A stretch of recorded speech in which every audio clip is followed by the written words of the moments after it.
October 14, 1943, 25,000 feet over the heart of Nazi Germany. In a vast, bleak sky filled with contrails, a formation of B-17 flying fortresses looks tiny, almost vulnerable.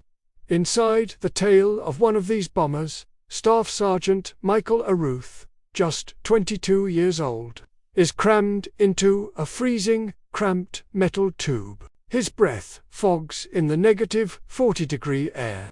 His hands, wrapped in bulky flight gloves, tightly grip the twin .50 caliber machine guns.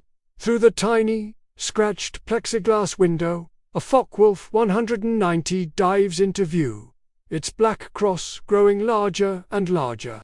Aruth squints through a primitive ring and bead sight. Fear is there, but it's buried under intense concentration. He fires. Tracers streak from his guns and arc uselessly behind the diving German fighter. The FW-190's wings flash.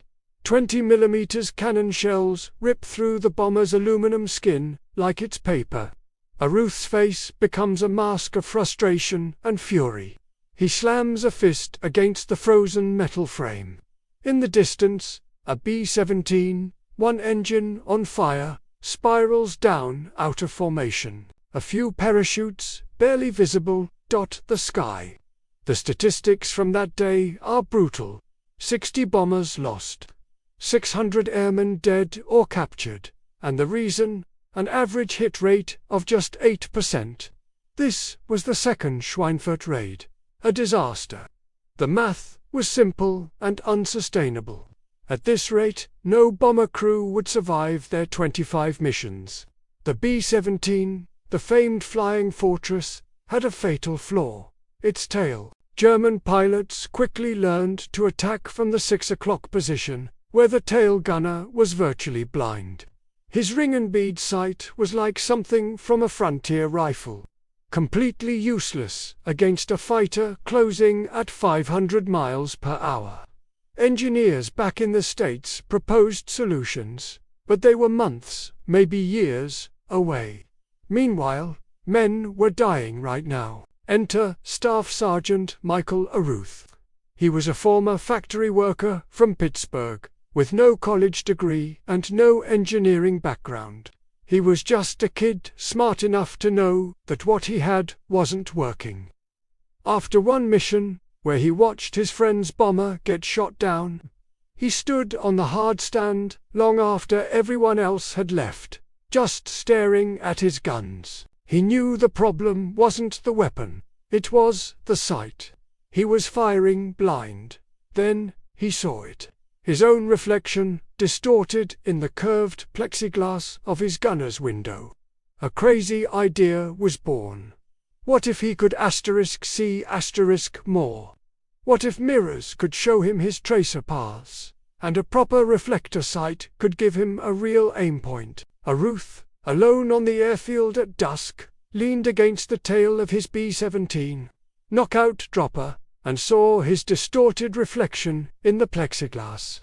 That night, he hurriedly sketched in his logbook by flashlight. The drawings were rough, but the idea was clear. Mirrors and a reflector sight. He needed help. He found his accomplice, Technical Sergeant Frank Kellerman, in a cluttered sheet metal shop. Kellerman looked at the sketches, then at Aruth, and simply asked, "When do you fly again?" They worked through the night. Sparks flew as Kellerman welded a custom bracket. They scrounged for parts, salvaging a reflector sight from a wrecked P-47 Thunderbolt fighter plane.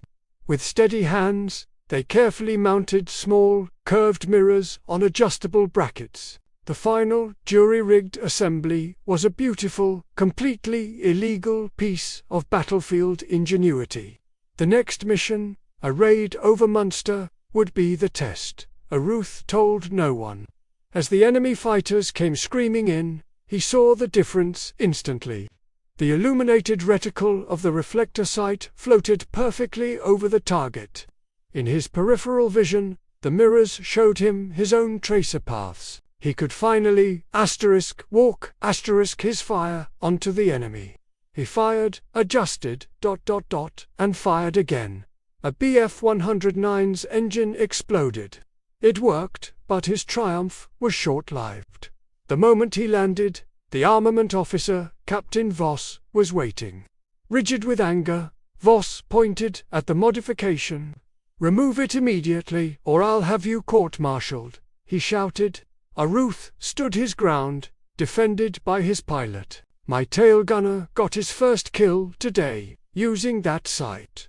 "Captain," the argument escalated all the way to the group commander. Colonel Ray. Colonel Ray, a pragmatic commander, listened to both sides and then made a call.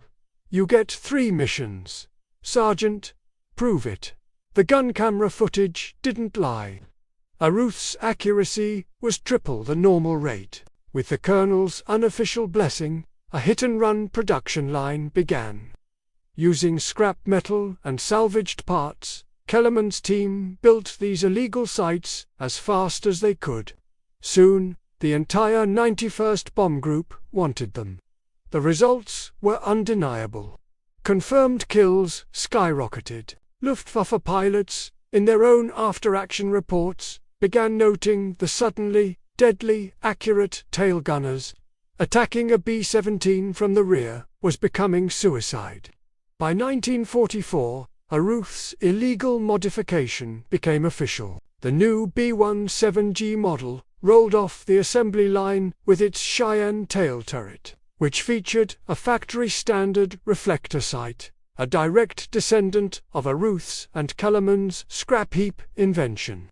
His innovation saved an estimated 840 bombers and 8,400 crewmen.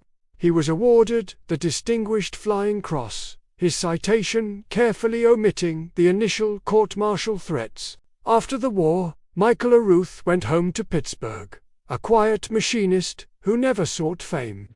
At a reunion decades later, a fellow gunner approached him and said, "My kids exist because you couldn't accept lousy gun sights."